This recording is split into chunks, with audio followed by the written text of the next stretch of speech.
Essa semana, vou falar um pouco da Paraxá, um ponto da Paraxá muito interessante, só aproveitar que o Jorge está aí, que ele gosta de time management, a gente ter sucesso no nosso tempo. E essa Paraxá fala para a gente, começa falando sobre a mitzvah de Shemitah. É uma mitzvah difícil de se cumprir, porque ela testa a nossa fé. Um ano inteiro, a Torá fala, você vai tirar o ano sabático e não trabalhar o campo. Isso se limita à terra de Israel. Isso, principalmente, afeta agora esse ano que a gente está agora, mas não só esse ano, mas ele afeta também os anos seguintes, porque se você para a empresa, você para o campo por um ano, até você começar novamente plantar e etc. Então a Torá promete para a gente e fala, não se preocupa, que já no quinto ano eu vou dar para o sexto, para o sétimo, às vezes até para o oitavo, porque existe a cada 49 anos, o 50º ano é o jubileu, que uma das leis do jubileu é que o 49º, que é múltiplo de 7, você não pode trabalhar a terra, e o 50º é o jubileu, também você não pode trabalhar a terra. Então você precisa garantir para muito mais. E Deus fala, não se preocupe. Então essa é a regra da Shemitah. E é parecido com a ideia do Shabat numa escala maior, que uma vez na semana você faz uma Shemitah, você para de trabalhar. E você tem que acreditar que na sexta-feira, na quinta-feira, ou no domingo, aproveitar e trabalhar no domingo para começar pelo Shabat, né? Você não trabalha na sexta, sexta-tarde já não trabalha, já para de manhã, não trabalha no sábado, não trabalha no domingo, até começar na segunda e fala, Deus, cumpriu o Shabat. Cumpriu o Shabat, mas teu Shabat teve o Shabbat Sheni Shel Galuyot. Você aproveitou e não trabalhou no domingo, na segunda aí também fica difícil. Mas se você fizer a sua parte, então a Hashem garante para a gente não só aquilo que daria ao campo, mas com certeza com muito mais brachá. Isso é um teste de fé, mas é uma mitzvah que, inclusive, quando a gente vai fazer uma análise, como que a gente pode provar que a Torá é divina? Então, a gente não precisa de provas, a gente sente isso na pele todos os dias, na nossa existência, mas imagina chegar alguém, um ser humano, e falar, olha, parem de trabalhar um ano inteiro, eu garanto, para a eternidade, não vai ter problemas. Quanto tempo vai durar essa promessa dele? 2 dias do ano. De um ser humano. Por quantos anos vai se perpetuar essa, entre aspas, mitzvah de um ser humano? O quanto ele viver?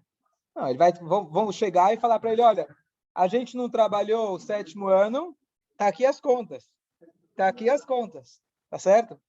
E aqui a gente não vê que ninguém subiu lá a mão de Sinai e falou, Deus, pega de volta a Torá, porque não deu muito certo, certo? Não é sempre que a gente consegue ver, como a Torá promete, assim, literalmente com nossos olhos, cara, fez a mitzvah, ganhou na loteria. Mas ao longo do tempo, a gente percebe que sim, aqueles que cumpriram as mitzvot, aqueles que fizeram a vontade de Hashem, não saíram perdendo, muito pelo contrário. Então, não necessariamente você vê isso, cada um individualmente, mas se você pegar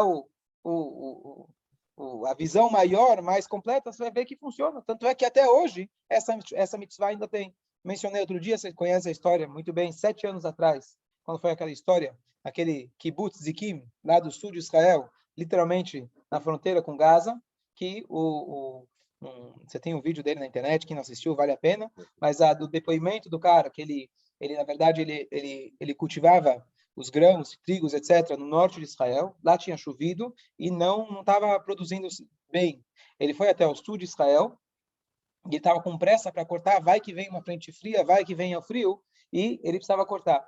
Quanto que ele cortou? Ele falou, eu preciso garantir matzá, trigo para as matzot que ele vendia para o pessoal produzir a matzá. Para esse ano, que era o 6º ano da contagem do ciclo, e ano que vem não vai ter cultivo.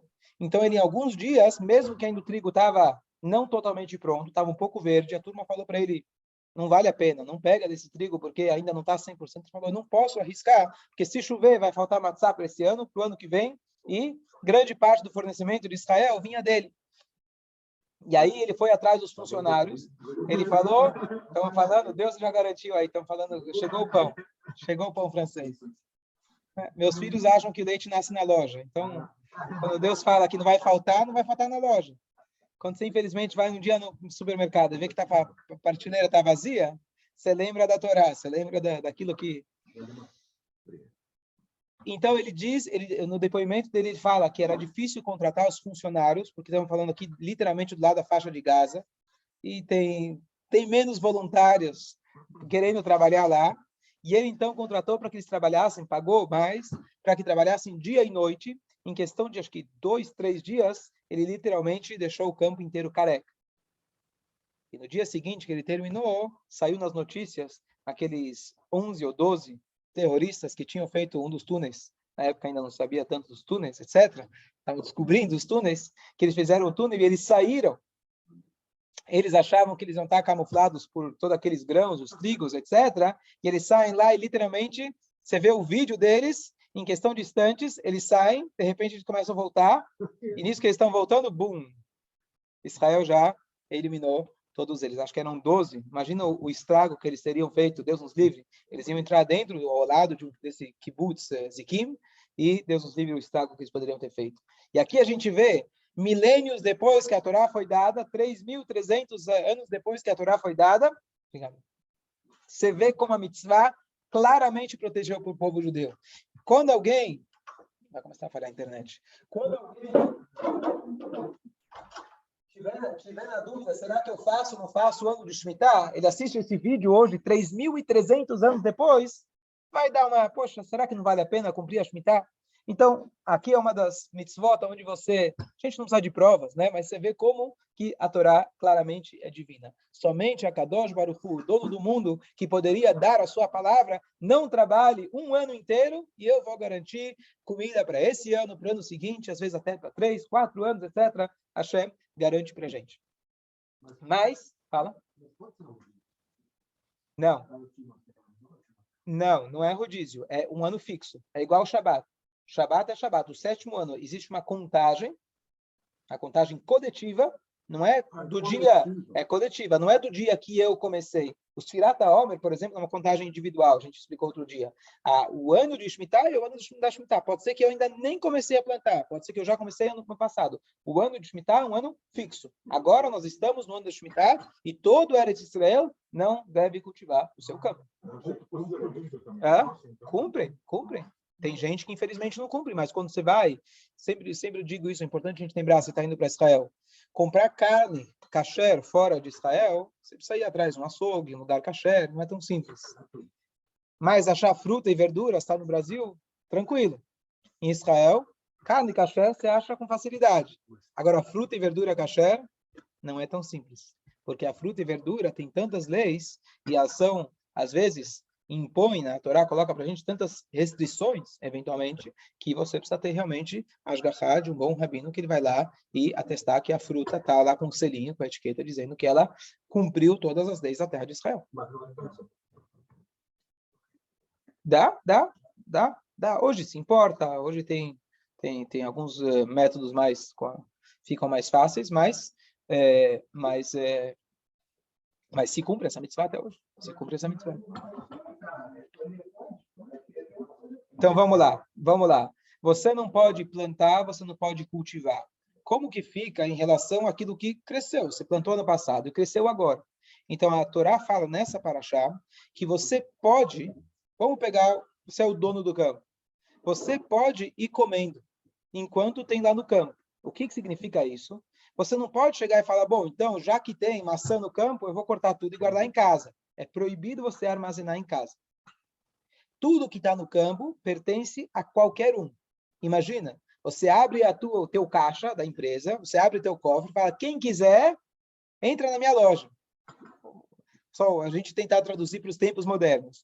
Quem quiser, pega aqui, construir um prédio, quem quiser, fica à vontade. Pode entrar, morar, é de vocês. É literalmente isso. A pessoa tinha que abrir o campo, deixar quem quiser poder comer. E você não pode armazenar em casa. Você pode ter uma pequena quantidade em casa, contanto que ainda tem no campo daquela mesma espécie. Então, eu posso ter um pouco de maçã em casa, enquanto tem maçã no campo para os animais. Essa é a linguagem da Torá. Na hora que acabou, eu sou obrigado a fazer igual que a gente faz na véspera de Pesach, queimar as maçãs. Eu não posso mais ter sequer proveito da maçã. Eu vou guardar para, replantar, vou dar para um gole. Não, eu tenho que queimar. Então, essa é a lei. Então, enquanto tem no campo. Ou seja, o que significa hoje em dia? Hoje em dia significa que aquilo que crescer nesse ano de Shemitah, eu não posso ter lucro.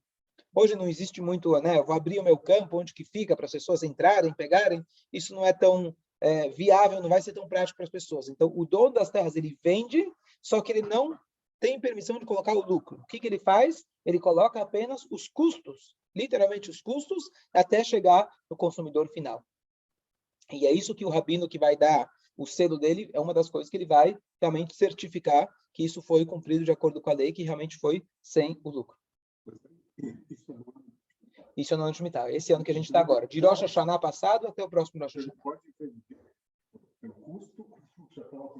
Aquilo que já tinha sido plantado antes. Ele não vai poder mexer no campo. Tem algumas coisinhas mínimas que ele pode eventualmente tirar um pouco de sujeira que está lá, mas nada em grande escala. Nada grande, vai passar com trator, limpar, etc. Isso ele não pode fazer. Então ele vai vender com pouquíssima, sem lucro. Sem lucro, essa é a palavra. Fala. Até porque se ele tem que tomar, sozinho, às vezes já vai sozinho, sim, sim.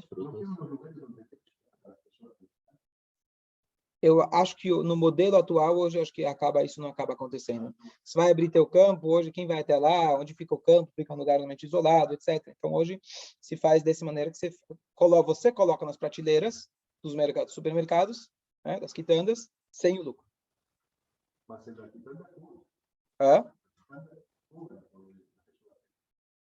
Cobra? Não, a quitanda vai cobrar, mas é sem margem.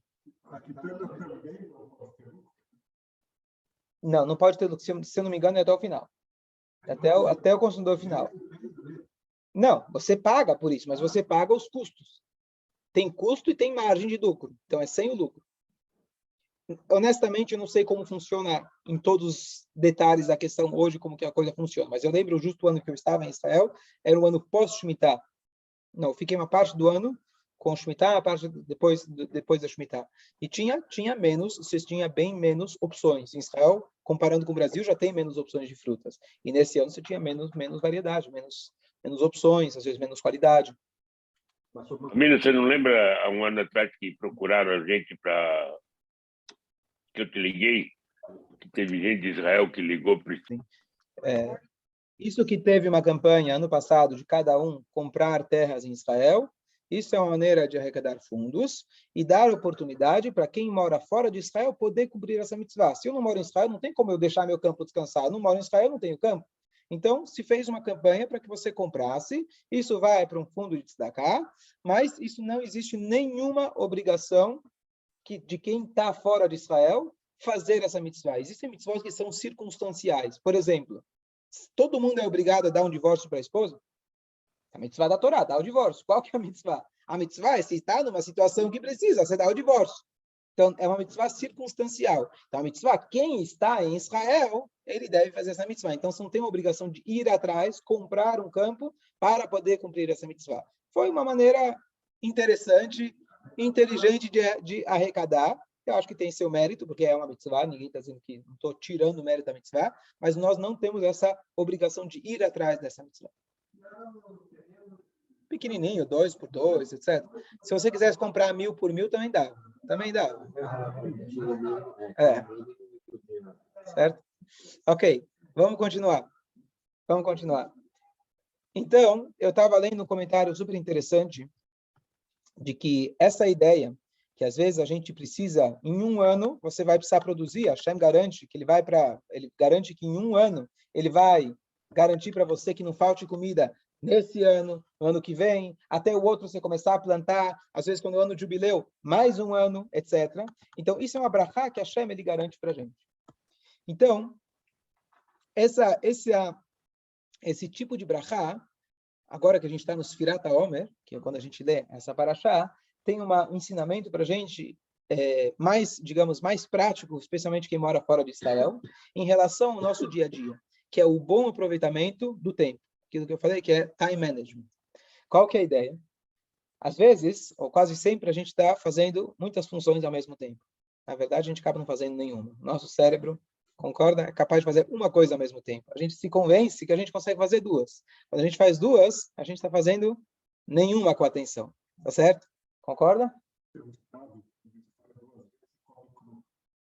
Faz 2 vezes com a micro. Tem uma linguagem cachorro de 2 donos, morre de fome, e tem na linguagem talmúdica, isso se chama Kedeira de Beishutfi, panela de 2 sócios. Então, um põe o sal, o outro falou, não colocou sal ainda, vou colocar. Um falou, com certeza o outro já esquentou. Não, ele já deve ter esquentado, chega lá, tá cru. A ideia que você tá... Então, isso vem do Talmud, certo? É verdade. A mulher é mais complicada que o homem. Eu estava lendo,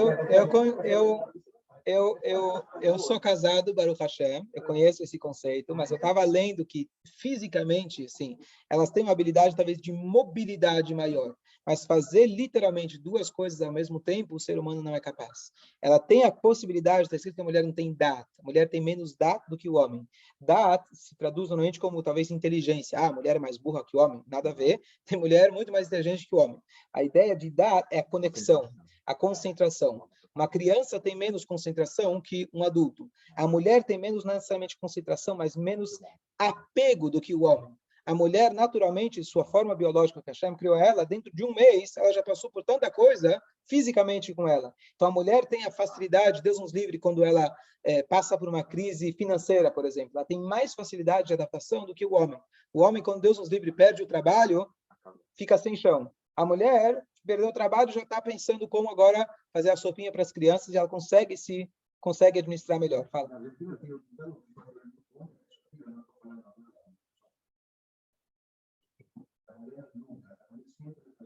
Mesmo solteira, ela consegue? Sim, sim.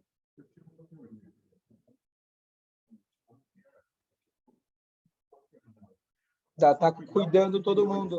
Sim. Hashem projetou dessa forma. Sim, perfeito. É verdade.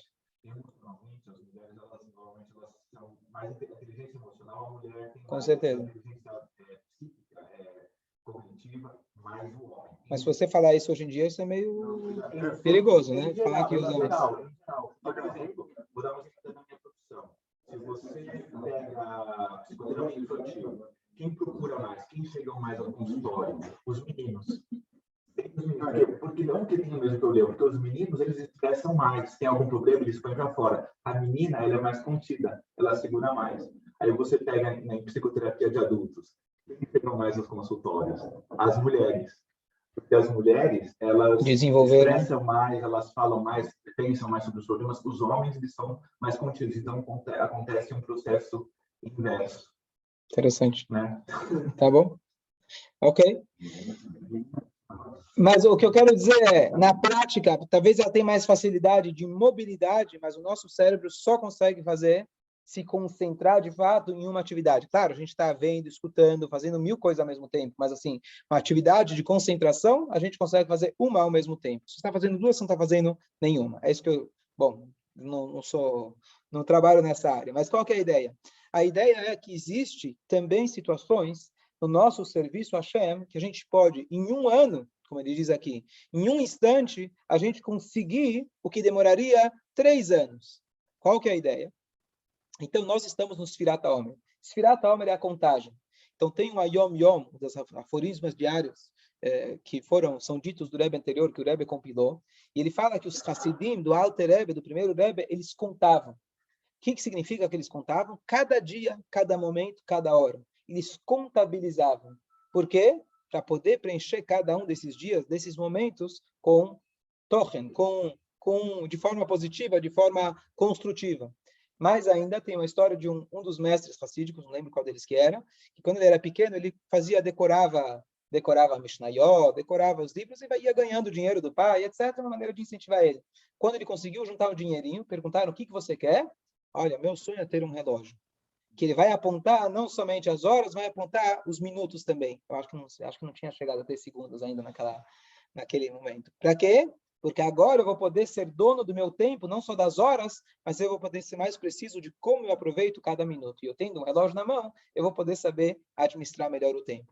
Quando a gente lê na Torá sobre Avraham Avinu, ele chegou na sua velhice, Avraham Zaken Ba Bayamim. Ele veio nos seus dias. Diz nossos sábios, que ele veio nos seus dias. Ele preencheu todos os dias da sua vida.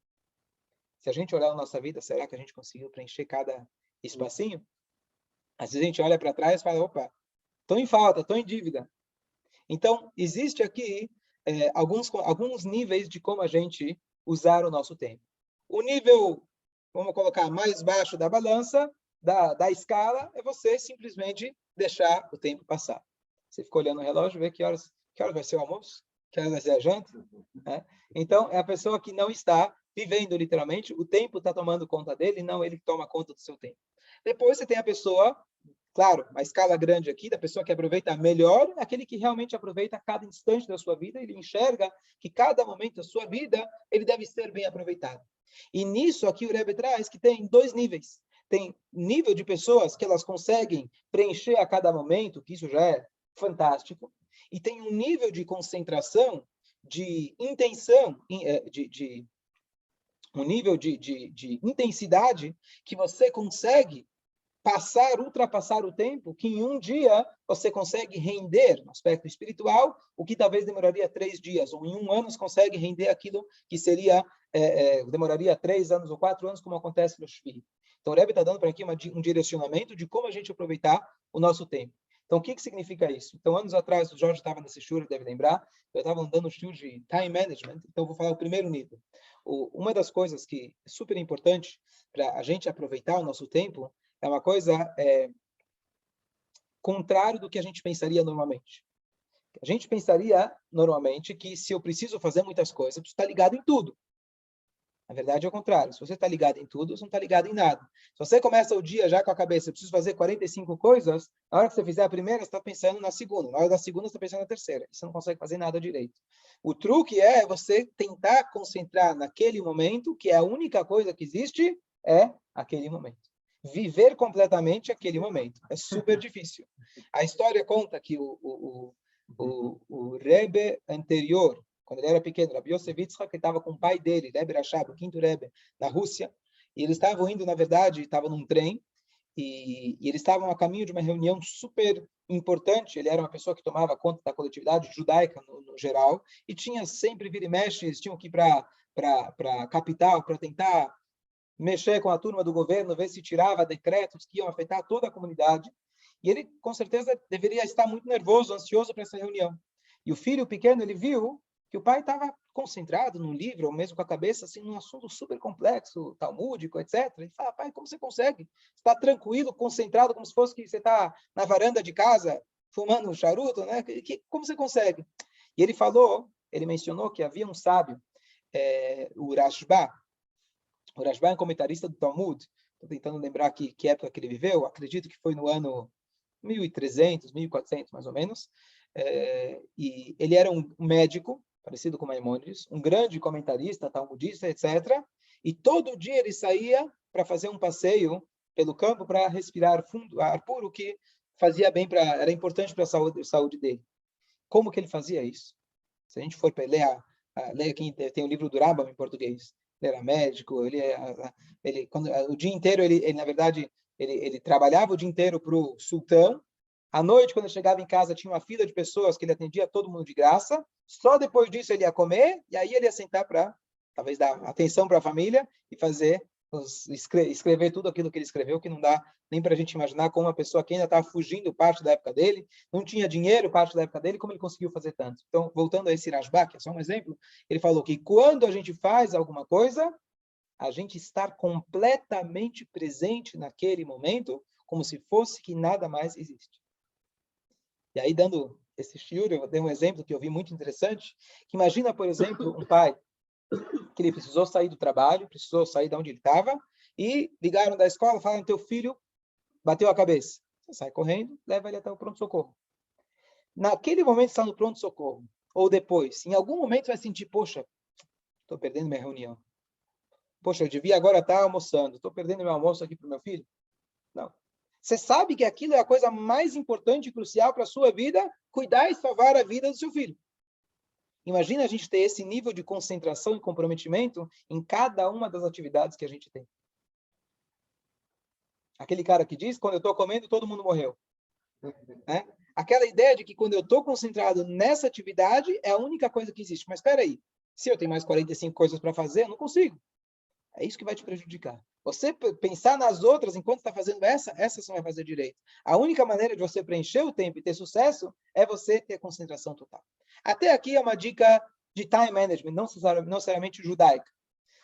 A questão judaica é de que no nosso serviço a Deus, quando a gente fala, talvez tiver um momento na minha vida que eu perdi o tempo, não servi a Deus, nós conseguimos chegar de maneira espiritual num lugar que ele é atemporal. E às vezes, com um instante de uma boa ação, mais vale uma boa ação nesse mundo que toda a vida no mundo vindouro. A vida no mundo vindouro, que é acima de tempo e espaço, pelo menos o tempo e espaço que a gente conhece, uma boa ação aqui, às vezes, ela é maior do que toda a vida no mundo vindouro. Muito maior, então, que a minha vida inteira. Qual é o exemplo para isso? Então, o Talmud traz o exemplo. O Talmud traz um exemplo para a gente de que havia um indivíduo, Rabbi Elazar ben Durdaya, era o nome dele, que ele conhecia toda a Torá, era praticante, etc. E, em um belo dia, ele decidiu abandonar tudo. Como ele conhecia toda a Torá, ele sabia como transgredir toda a Torá.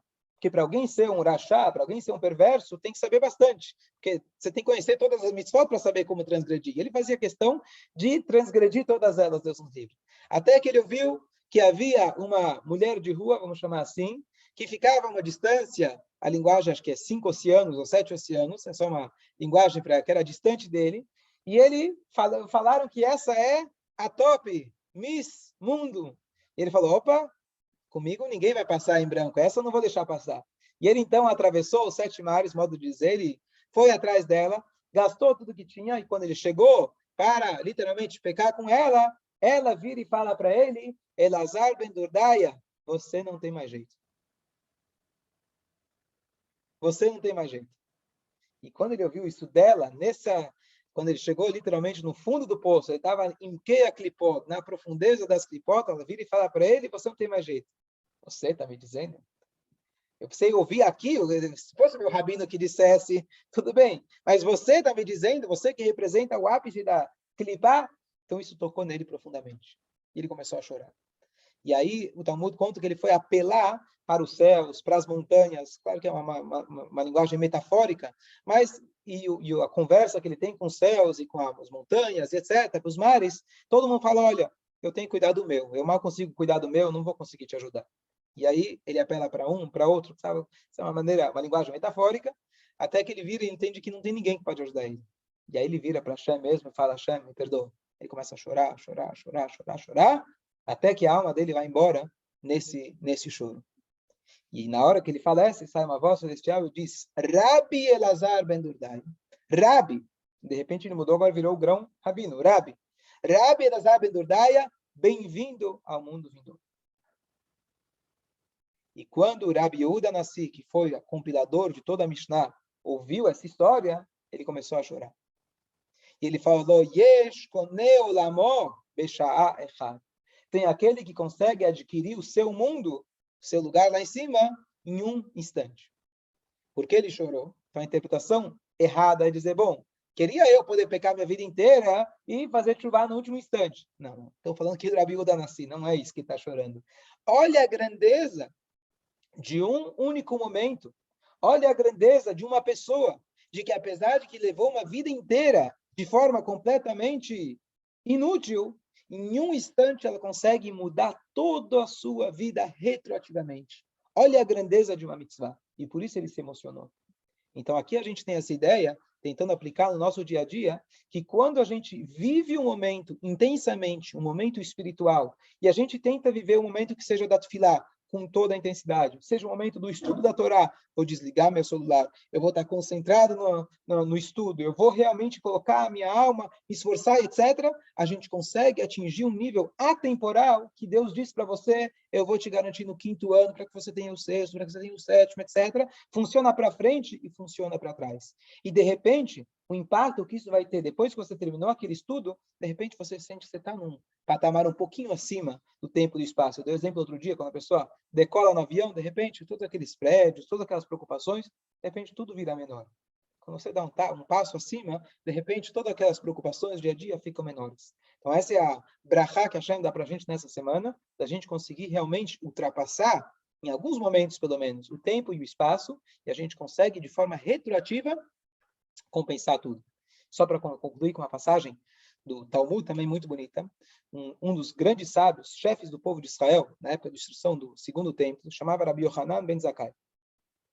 Esse Rabbi Yohanan ben Zakkai, quando ele estava no seu leito de morte, ele vira para os alunos e fala: Eineni yodea be'ez derech molichinoti. Eu não sei para qual lado vão me levar.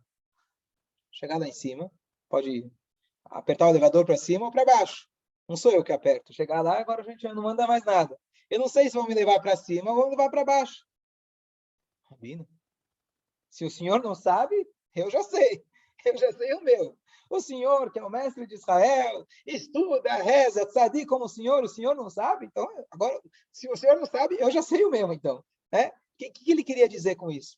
Então, o Hassidut analisa bastante essa passagem, mas uma das coisas é que isso mostra a grandeza dele. Que nunca na vida dele, ele parou para, de fato, pensar para onde Deus vai me levar. O que eu vou ganhar com isso? O que vai ser o resultado das minhas ações? Ele estava tão concentrado no trabalho que ele nunca parou para perguntar: quanto é o meu salário? Quando vai ser o aumento? Esse é o verdadeiro, essa pessoa que realmente serve a Hashem. Não é somente que ele não se distraía com outras coisas fúteis do mundo. Ele não se distraía com o resultado futuro, o que eu vou ganhar no mundo vindouro. Ele estava unicamente focado na missão dele aqui na Terra. Então, isso é realmente alguém que viveu intensamente a sua vida. Então, que a gente possa fazer isso, não é tão simples, mas que a gente possa realmente viver a cada instante, e se a gente viver literalmente, intensamente a cada momento, Hashem, então, Deus, ele fala: eu vou mandar brachá para você, para o 5º ano, para o 6º ano, para o 7º ano, e assim por diante, a gente vai ter sucesso em todas as nossas atitudes.